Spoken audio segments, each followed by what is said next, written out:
설교와 강론의 가장 중요한 차이점이 뭐냐면 설교는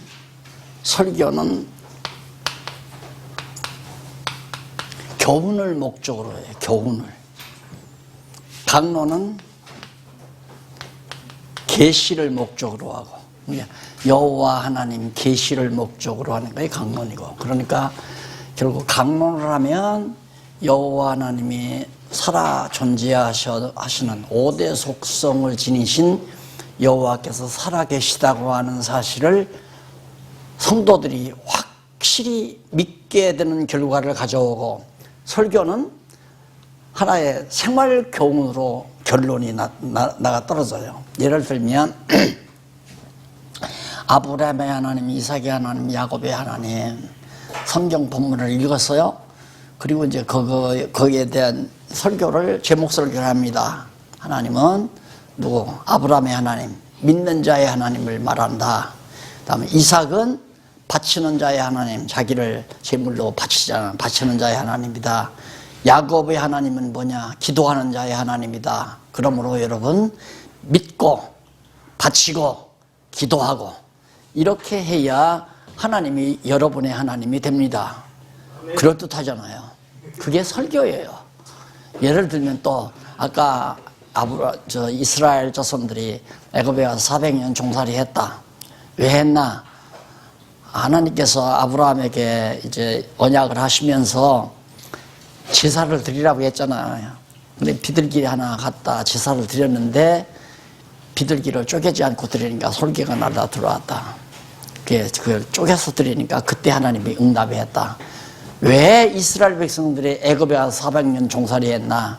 비둘기 한 마리를 쪼개지 않았기 때문에.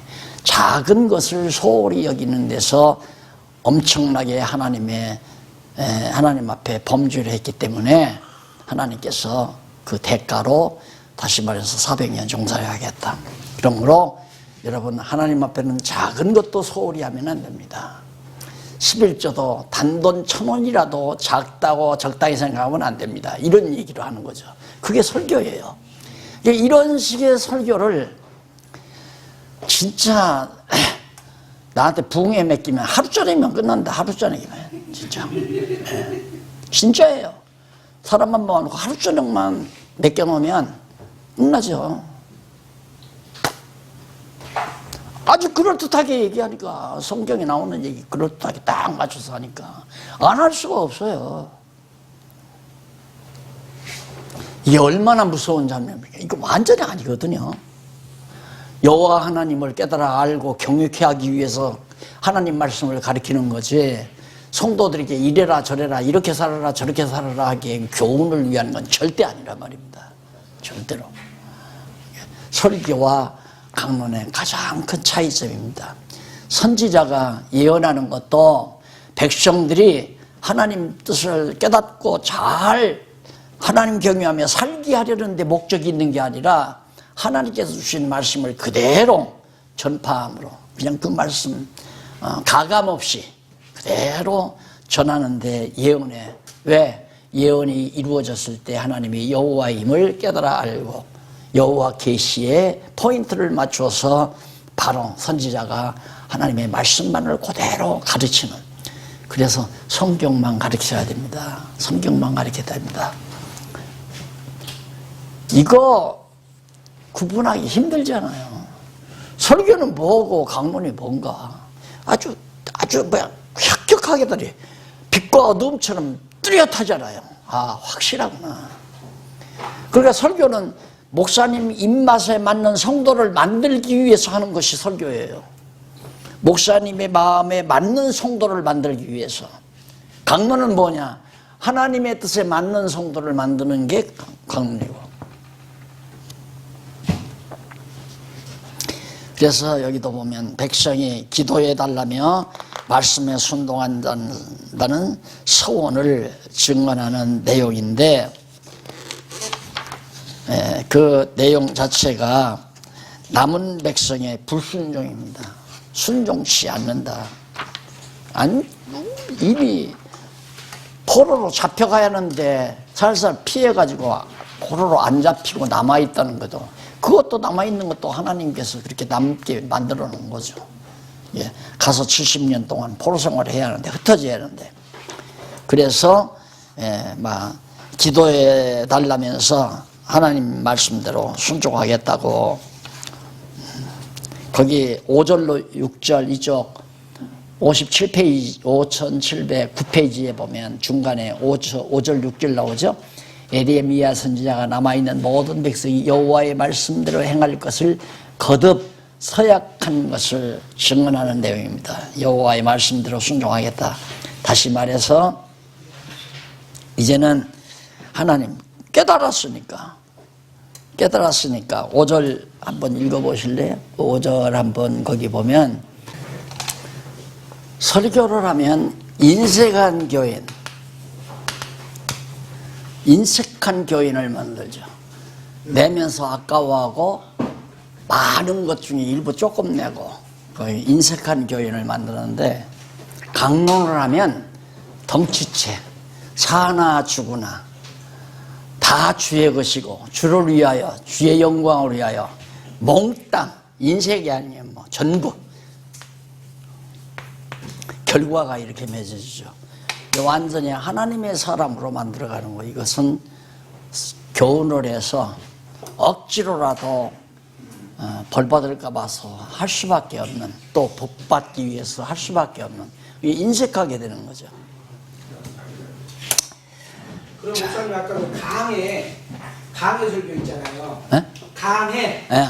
강해하고 이제 본문 설교 중국 이야기하면서 그 본문을 가지고 이제 자꾸 이제 그것만 뜻을 설명하다 보면 진짜 전체 지도자의 메시지에서 이제 문제가 된다. 그런 이야기를 했고, 강해 설교를 하려면 전체를 모르고는 어렵다. 그렇죠. 지금 이제 목사님 이제 강론을 이제 주장하는 거잖아요. 강해와 강론의 어떤 차이가 있다고 했어요. 강해라고 하는 건 뭐 그 강해 설교하면, 예를 들면 아까 말한 대로 하나님께서 아브라함에게 제사를 드리라니까 비둘기를 안 쪼개고 드렸다는 얘기예요. 드렸는데 바로 이어서 내 자손이 죄물 받고 나서 하나님께서 내 자손이 400년 동안 이방에 이제 종으로 탄다. 그럼 그 부분만을 딱 보고 강연을 하려면, 아하, 비둘기를 안 쪼갠 죄 때문에 그렇게 400년 종살이하는 저주를 하나님께서 하셨구나. 누가 봐도 그렇게 보죠.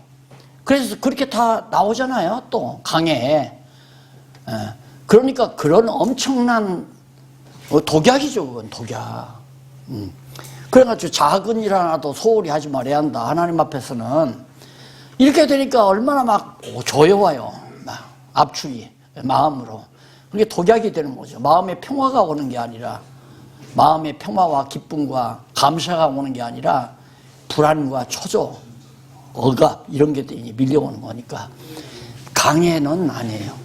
강해는 그냥 그 본문 내용 속에서 해석을 해주는 거고, 강론은 의미를 파악해서 설명해 주는 거고, 의미 분석.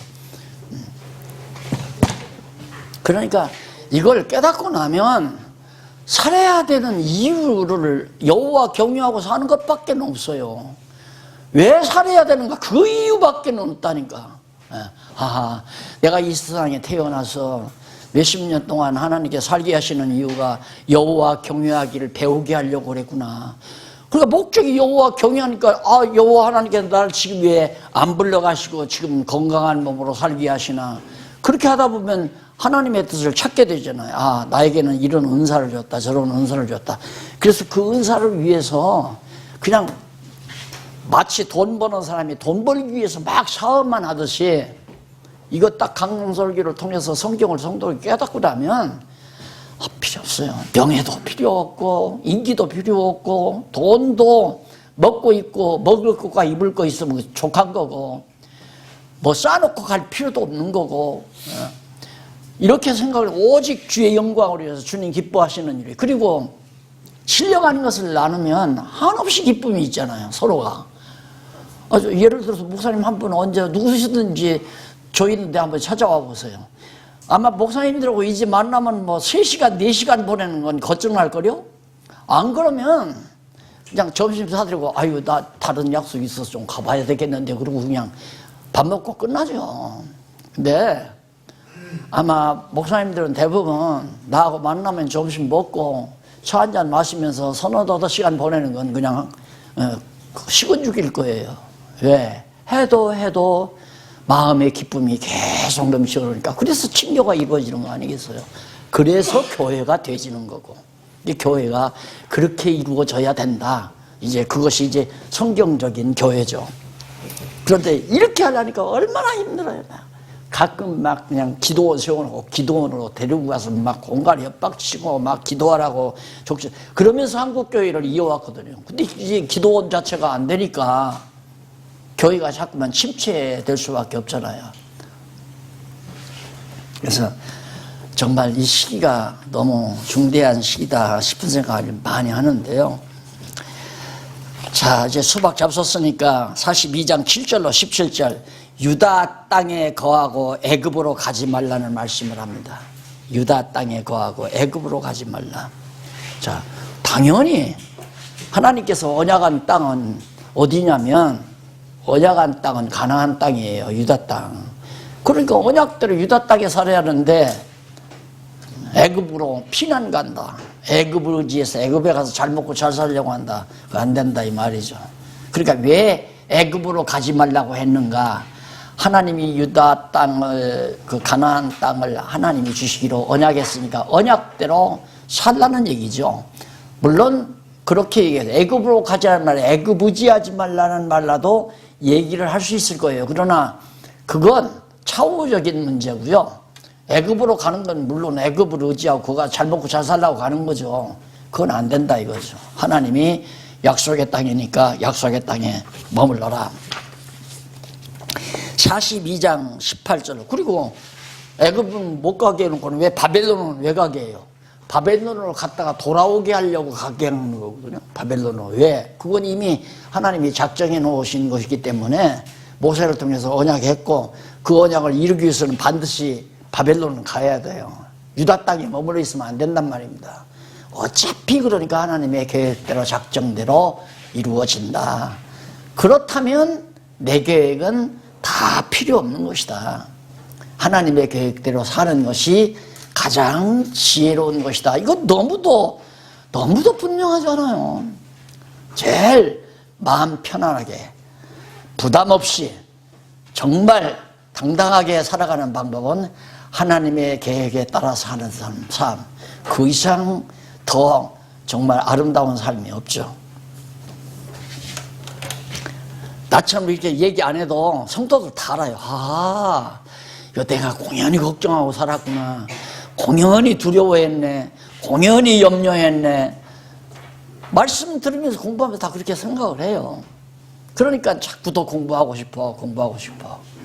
어제 목사님이 와서 목사님 참 어떻게 신기해요. 어제도 마침 또 특강한다고 한 30여 명인가 와가지고 특강을 받더라고요. 내가 가보니까 지금 어떻게 성경 공부한다고 저렇게 사람들이 모이냐는 거예요.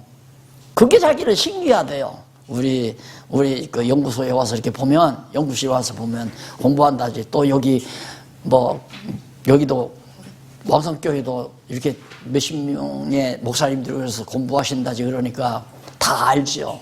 다 하니까 참 그 딱딱한 성경 공부를 한다는데 사람들이 모인다는 게 신기하다는 거예요. 안 보인다는 거죠. 보이지를. 왜? 안 먹어봐서 안 보여요. 안 먹어봐서. 음식점이 새로 생겼으면 가서 먹어봐가지고 맛있다 하면 입소문 너무 그냥 입소문에 입소문 나가지고 자꾸 식당이 잘 되는 것처럼 이거 영혼의 양식 아닙니까? 영혼이 거듭났는데 배가 고프다 이 말입니다. 그런데 먹을 것이 있다는데 왜 안 오겠어요? 그러니까 거듭나고 중생한 영혼은 하나님의 말씀을 먹어야 되기 때문에 공부해 보신 분들이 공부를 해요. 안 해보신 분들은 안 해요. 그러니까 목회하시는 목사님들도 그래요. 지금 아직 이렇게 공부하고 당장 지금 말씀대로 가리키는 목사님도 계시겠지만 아직 지금 때를 기다리는 목사님도 계시잖아요. 겁날 거 하나도 없어요. 조금 성숙했다고 생각하는 성도들에게 판이 여러 개를 해야 돼요. 한 방에다 놓고 가르치려고 해서는 안 돼요. 조그마한 교회는 뭐 한두 반이면 가능하지만은 초급반하고 중급반하고 해서 가르치면 되겠지만은 벌써 교인이 많아지게 되면 상당히 신앙적으로 성숙한 사람도 있고, 그 다음 뭐 이제 덜 성숙한 사람이 막 차근차근 있잖아요. 젊은 사람도 있고 나이 든 분들도 있고. 그래서 이게 전부 그룹을 지어가지고 소그룹으로 공부를 하나하나 차근차근 같이 읽어가면서 공부하는 거. 자기 스스로가 공부하는 것이 공부의 제일 첫째 노하우라고 하잖아요. 자기 스스로 공부하게 하는 거. 저는 그걸 실제로 아이들 셋 길러보면서 경험을 했거든요. 큰아이는 제가 혹시나 해서 아주 좋은 학원이라고 바로 옆에 학원이 하나 있었어요. 거기 이제 영어하고 수학만 좀 어떻게 해볼까 하고 들어가서 했는데 같이 따라갔어요. 딸이 가는데. 그래 딸이 가서 원장하고 얘기한 다음에 내가 주머니에서 돈 뭉치를 이렇게 꺼내가지고 딱 꺼내줬단 말입니다. 이 아이가 돈 뭉치를 딱 보더니 한 달 딱 꺼내고 안 간대요. 안 간다더니만 다락방으로 올라가더라고요. 그때는 단독주택 다락방이 있었거든요. 다락방으로 딱 올라가더니만 거기서 그냥 저 혼자 공부해가지고 대학 들어갔어요. 그렇게 둘째 놈도 지원이 따라서 그렇게 하더라고요.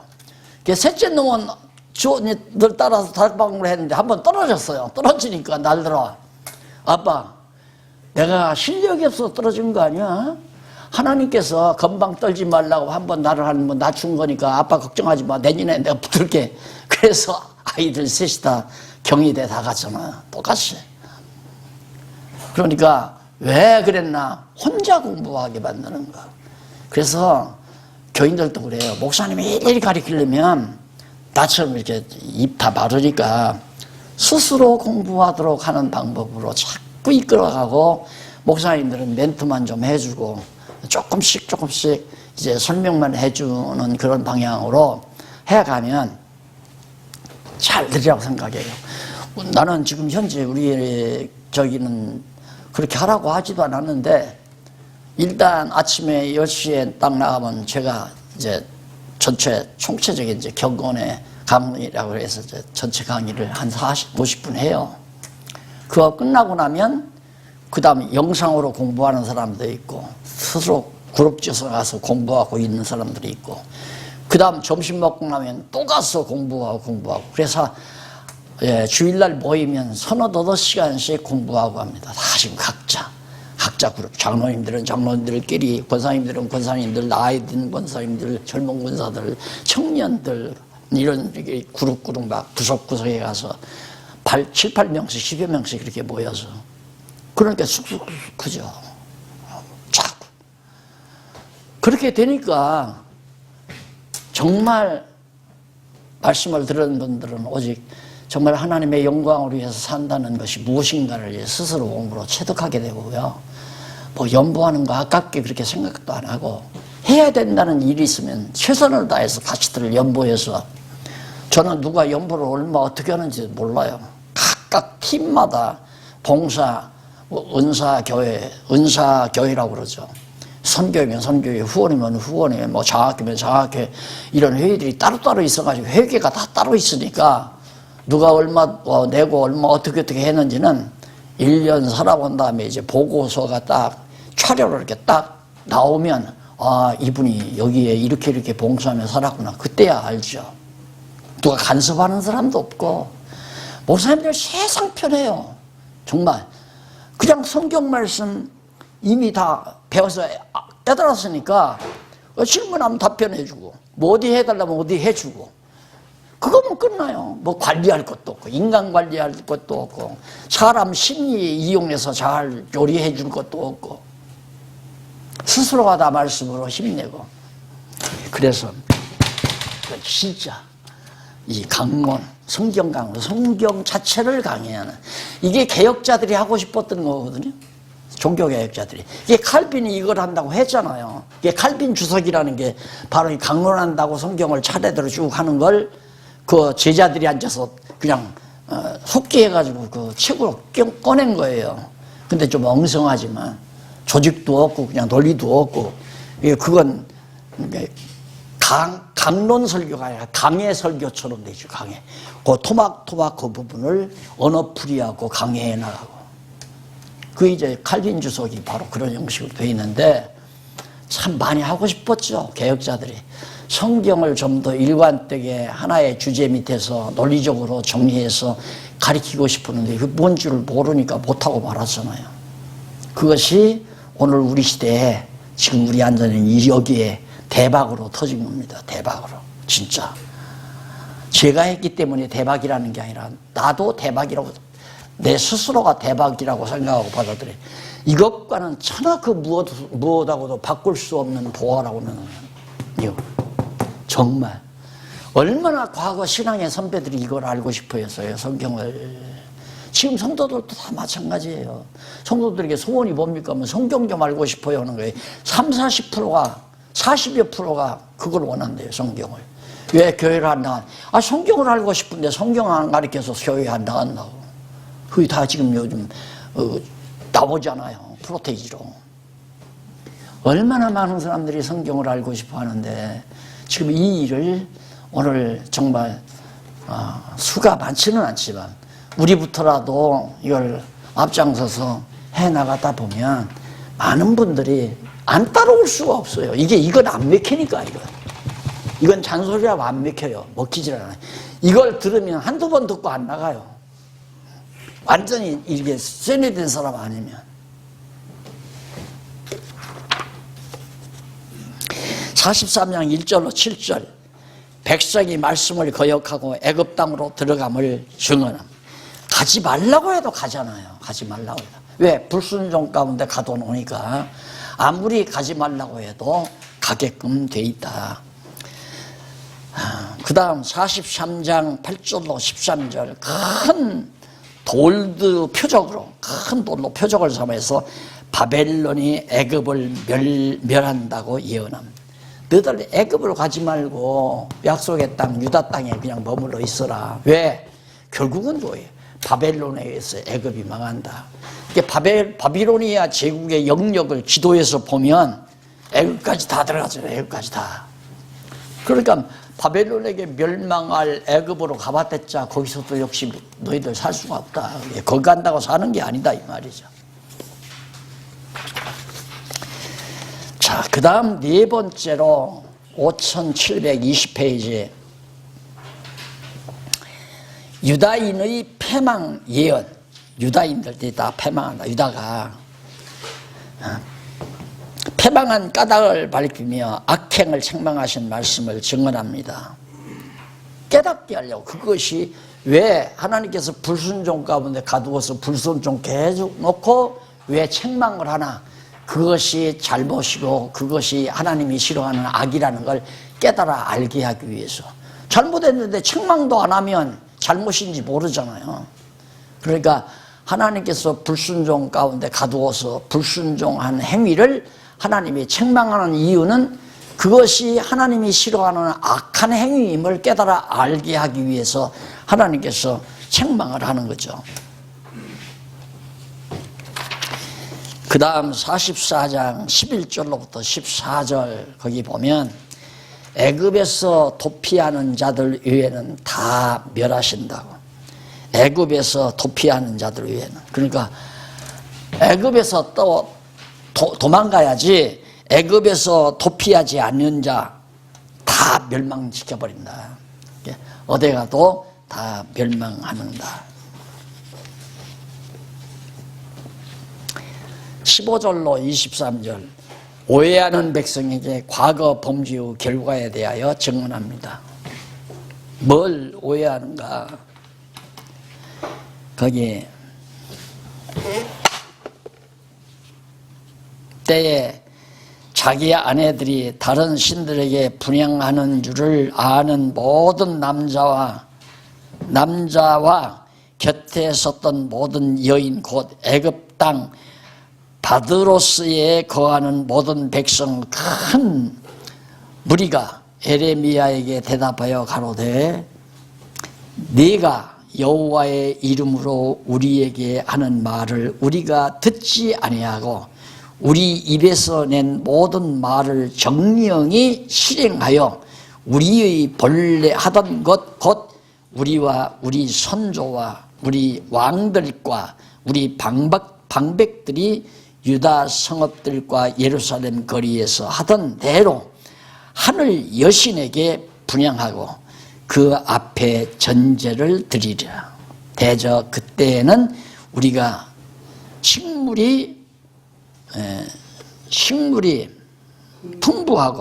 풍부하며 복을 받고 재앙을 만나지 아니하였더니 우리가 하늘 여신에게 분향하고 그 앞에 전제 드리던 것을 폐한 후부터는 모든 것이 핍절하고 집칼과 기근에 멸망을 당하였느니라. 참 오해할 만도 하죠.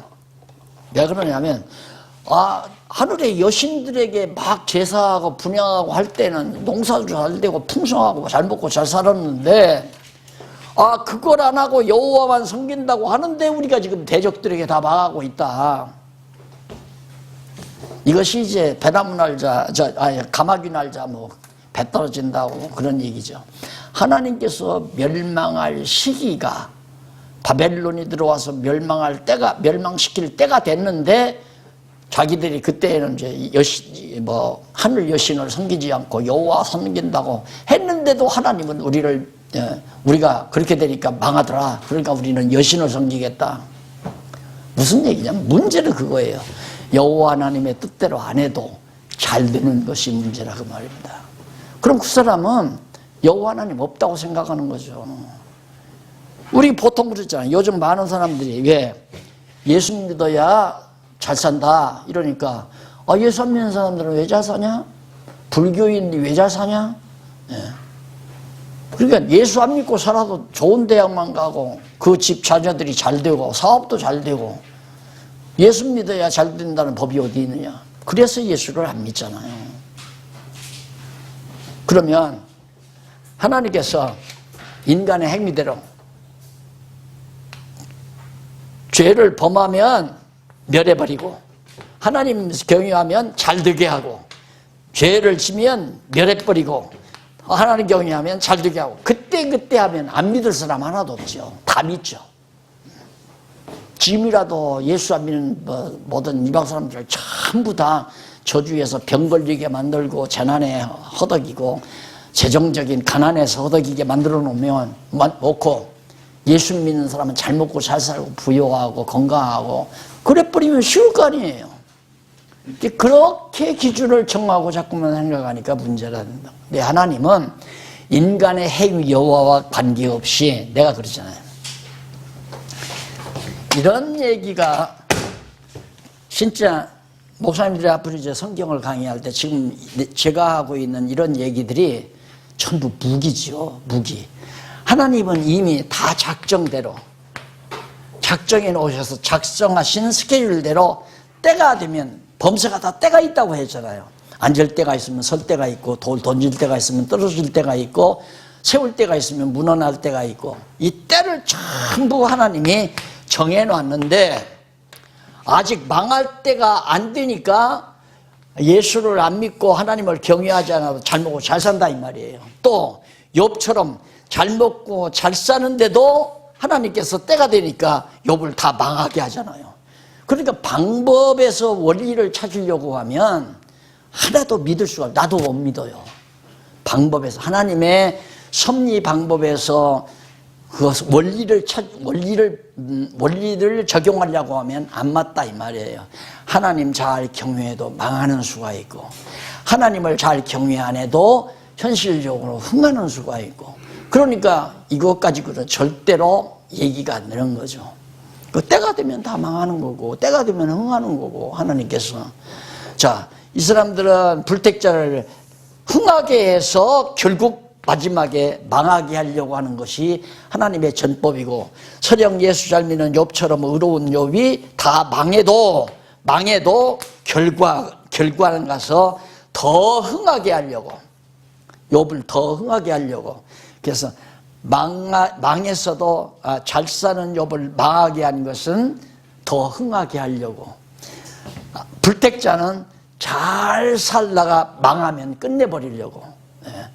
그래서 잘 살든 못 살든 그게 중요한 것이 아니라 하나님이 선택했느냐 불택했느냐가 참으로 중요한 것이다.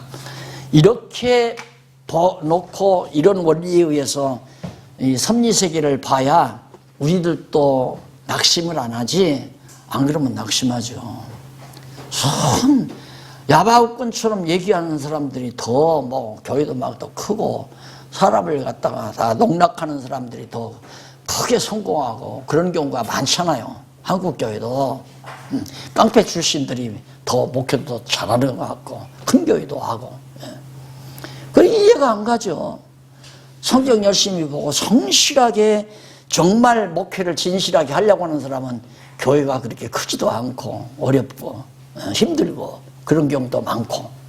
그러니까 전혀 되어지는 현실 세계를 원리적으로 풀어가면 안 된다. 하나님의 작정하신 뜻대로. 그게 욥이 주장하는 얘기거든요.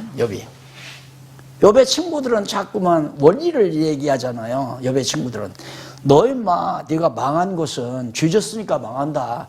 죄 지면 망한다. 이거 원리예요. 죄 지면 망한다. 그러니까 네가 망했으니까 보니까 너는 죄를 졌다. 회개해라. 그거거든. 욥은 이따가 아니다.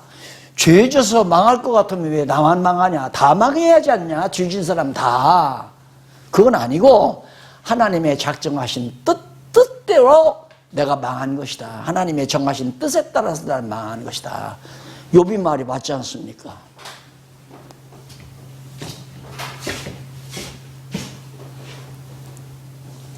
그래서 백성들이 오해하는 이 말을 바로 지금 제가 설명을 해드린 겁니다. 그 다음 44장 24절로 30절에 보면은 맹세하는 자가 없다면서 벌할 표징을 보인다고 예언합니다.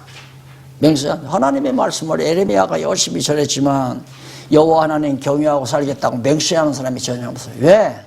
다 버릴 자들이죠. 그들은 다 불순종 가운데 가둬서 버릴 자들이기 때문에 하나님께서 맹세할 마음을 그들에게 담아주지 않으니까 맹세할 자들이 없이 다 망하게 되어진다. 45장 넘어갑니다. 45장 1절로 5절 보면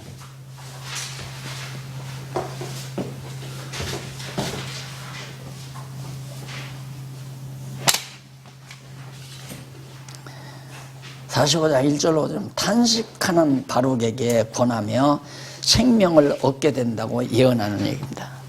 자, 하나님의 말씀을 아무리 기록을 해서 전해도 듣고 깨닫고 돌아와 맹세하는 자들이 없으니까 바룩으로서는 정말 괴롭지 않았겠습니까? 그래서 바룩이 탄식을 하면서 바룩에게 권하며 생명을 얻게 된다고 그렇게 이제 예언하는 그런 내용이 1절로 5절에 나타났습니다.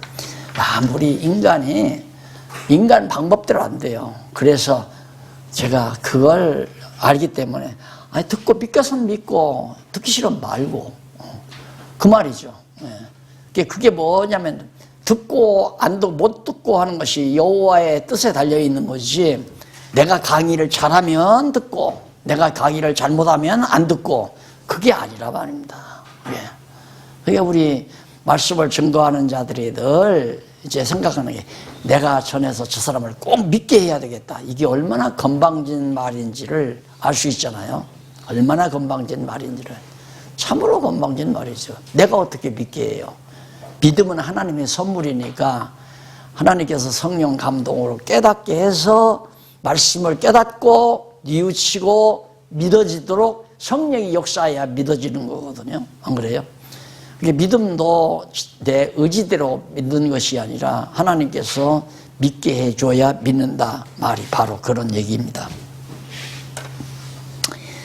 자, 이렇게 해서 이제 한쪽 가로 2번이 다 끝났습니다. 끝나고 계속해서 한쪽 가로 3번이 나오는데 보수를 통한 위로 예언.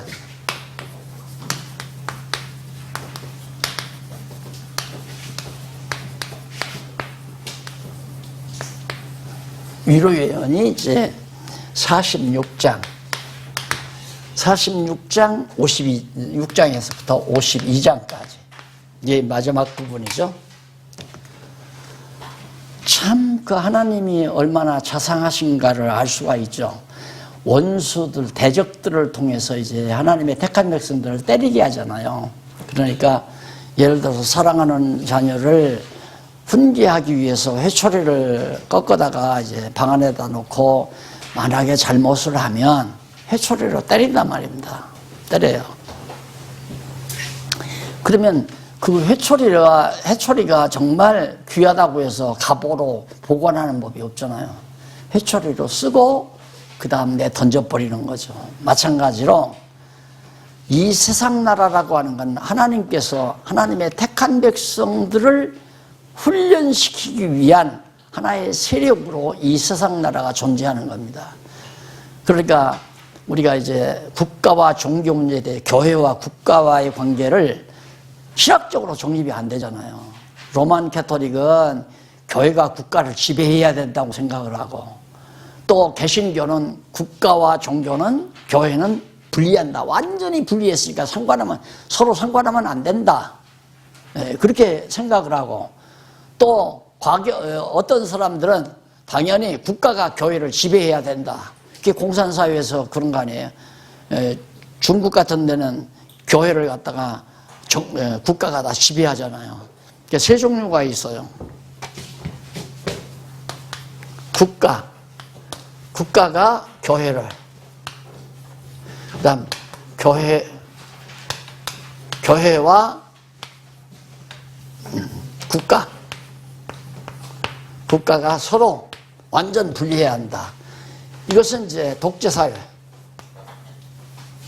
독재사회에서 이제 이렇게 말하고, 이것은 소위 이제 이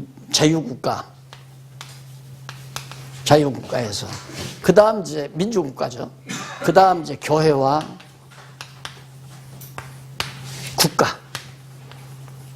교회가 국가를 지배해야 된다. 그게 교황청이죠. 로만 캐토릭.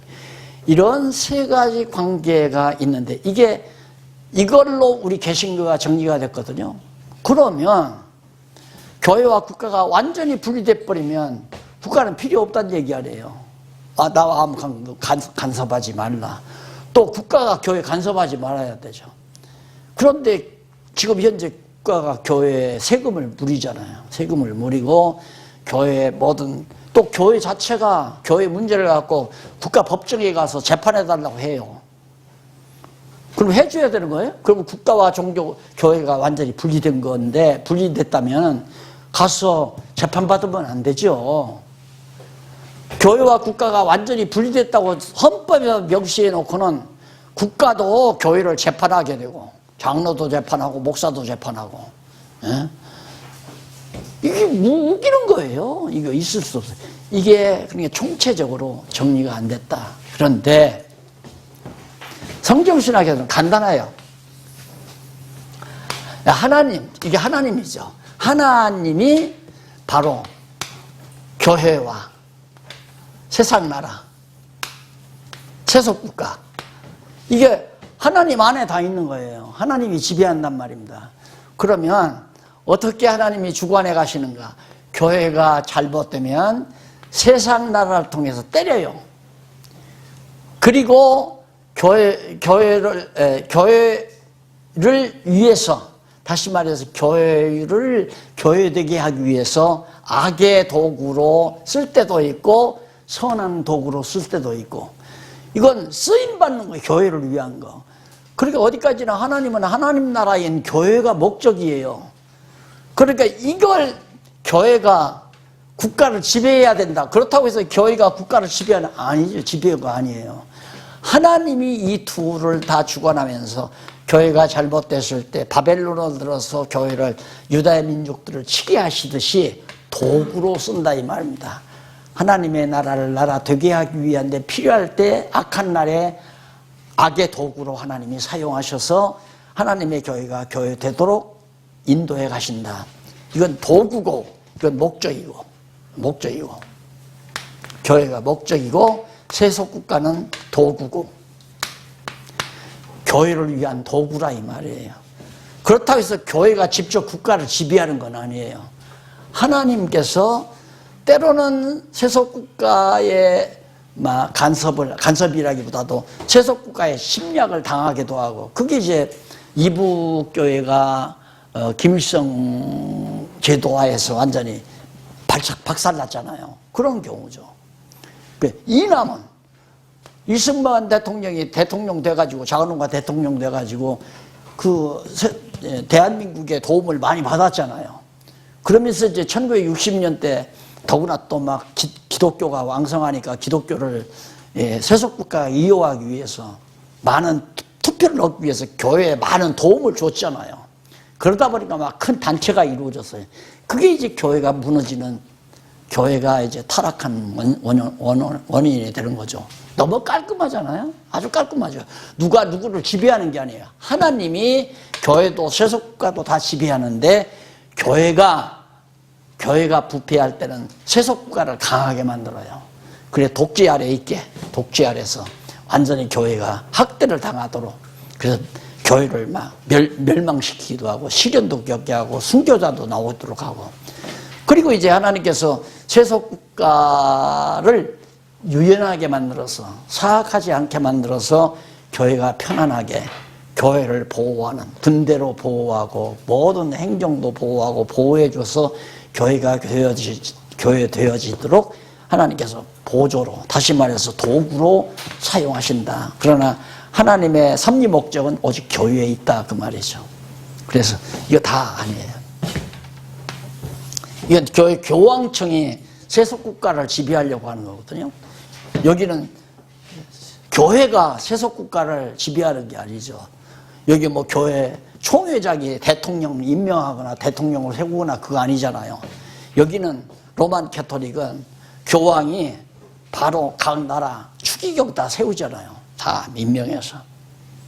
그래서 세상 나라도 과거에는 했다가 이제 완전히 종교개혁이 이루어지면서 그 길을 못하죠. 대통령을 교황이 임명하지 않는단 말입니다. 그런데 참 재미난 건 뭐냐면요, 교황의 말 앞에 미국 대통령도, 김정은이도, 시진핑이도, 문재인 대통령도 다 교황의 말을 무시를 못하잖아요. 왜? 세계적인 여파가 있기 때문에 그러거든요. 그게 잘못된 거죠. 그게 10번도. 5만에 빠져 있어요, 지금 교황청이라는 건. 근데 이 관계는 바로 예수 그리스도가 교회 머리예요. 머리니까 당연히 이 교회, 세상에 있는 교회, 보이지 않는 교회 말고 세상에 아직 남아있는 보이는 교회, 이 교회를 세속국가를 도구로 삼아서 때로는 시련도 주고 채찍도 주고 징계도 하고, 그리고는 세속국가를 하나님께서 멸하기도 하고, 이런 섭리를 통하여 하나님의 나라가 지상에서 잘 성장해 가도록 역사해 가는 하나의 도구 역할을 하는 것이 세속국가다. 성경신학의 국가와 교회와의 관계가 너무 깔끔하잖아요. 아주 정확하고 너무도 깔끔하고. 이건 전혀 정리가 안 돼요. 전혀. 상대적인 관계가 되어버리니까 여기서는 해답을 얻을 수가 없는 거죠. 절대자 하나님이 딱 하나님의 통치 아래 다 집어넣어버리니까 간단하게 해결되잖아요. 신학교 다닐 때 그때 유신헌법인가? 그거 반대한다고 막 학생들이, 총신에서 학생들이 막 들고 일어났어요. 우리 유신헌법 반대야 하잖아요. 그러니까 뭐 교수들이 말리고 그러니까 막 학생들이 화가 나가지고 교수들 오라고, 우리 질문에 답변해 달라고. 이러고 질문하니까 답변을 할 수가 없죠. 답변을 못하면서 그래도 우리는 세상 정부에 간섭하면 안 된자, 안 된자. 그렇게 답답한 거예요.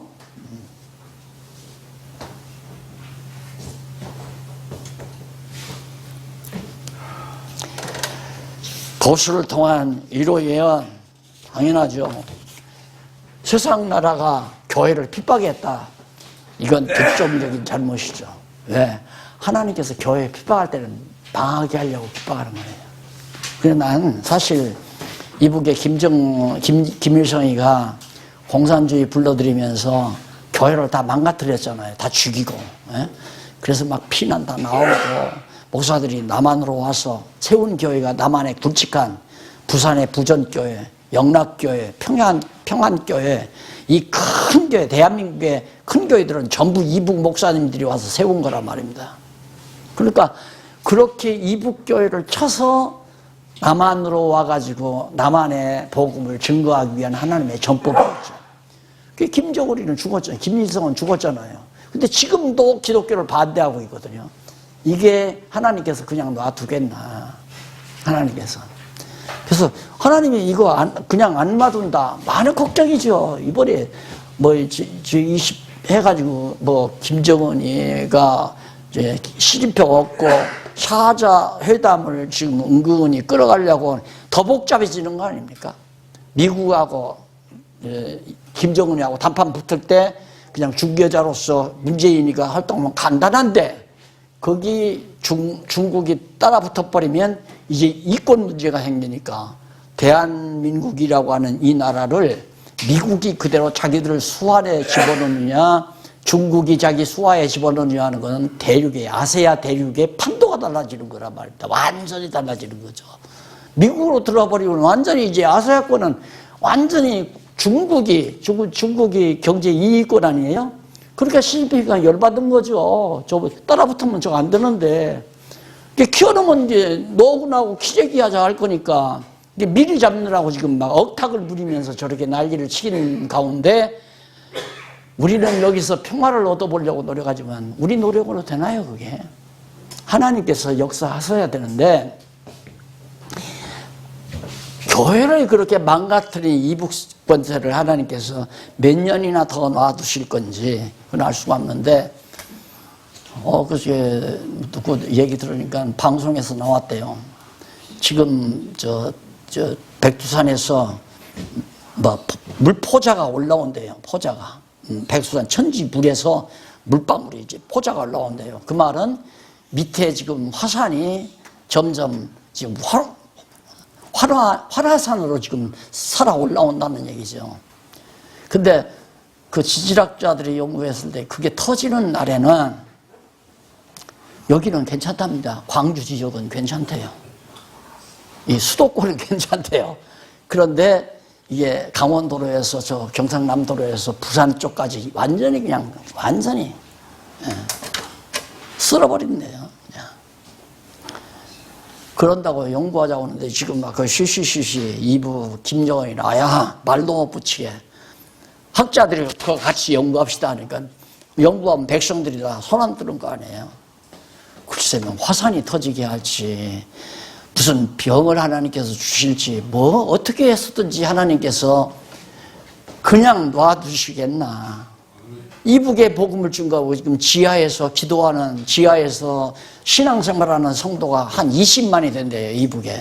그들의 기도가 그대로 땅에 기도가 떨어지는 건 아니겠지만 하나님께서 그들에게 믿음을 주어서 지금 지키게 하는데 하나님께서 그들에게도 평안함을 줄 날을 하나님께서 어떻게 하실지는 모르지만 김정은이의 마음을 바꿔서 할지 무슨 재난을 일으켜서 할지 전쟁을 일으켜서 할지 그 방법은 나는 모르지만은 정말 하나님은 도구로 쓰는 거니까 공산당이라고 하는 도구를 통해서 교회를 안 그러면 우리 대한민국은 여전히 그냥 장독대에다가 물 떠놓고 빌고 무속으로 완전히 꽉 쪄들은 그런 미개한 나라로 그냥 남았을 거예요. 근데 기독교가 들어와가지고 빨리 개방을 했잖아요. 빨리. 이런 것들이 다 하나님께서 교회를 세워가는 하나의 방법이었고 또 잘못할 때는 들어서 때리는 거고 한국교회가 지금 너무나도 잘못하니까 하나님께서 또 김정은을 통해서 두들겨 펼치도 또 모르는 거 아닙니까? 어쨌든 국가와 교회와의 관계는 하나님의 지배하에 다 존재하는 거다. 이건 도구로 쓰고 이건 목적으로 쓰고.